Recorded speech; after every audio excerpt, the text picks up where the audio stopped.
আসসালামু আলাইকুম রহমতুল্লাহি বারাকাতু। আশা করি সবাই ভালো আছেন। যারা মনে করে দোকানের মতো দোসা বানানো খুব শক্ত, তাদের জন্য বিকল্প এই পদ্ধতি। যদি আপনাদের কাছে ভালো লেগে থাকে, তবে রেসিপি সহ বিস্তারিত ভিডিওর মাধ্যমে দেখাবো ইনশাল্লাহ। তো আমার বাসাতে হঠাৎ করে গেস্ট চলে আসে। তো খুব ঝটপট কম সময়ে ভাবলাম কি তৈরি করে খাওয়াবো। তো সেই ক্ষেত্রে হঠাৎ মনে পড়লো দোসা বানানো তো খুবই সহজ। আমার বাসায় সকল উপকরণ আছে, তাইলে আমি ঝটপট করে বানিয়ে ফেলি।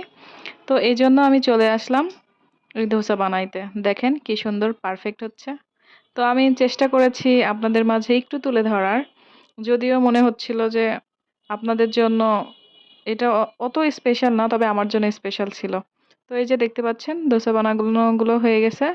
এই পর্যায়ে এসে আমি এই যে মোরগের মাংস সাথে দোসা, ঝটপট রেসিপি, ঝটপট খাবার দাবার।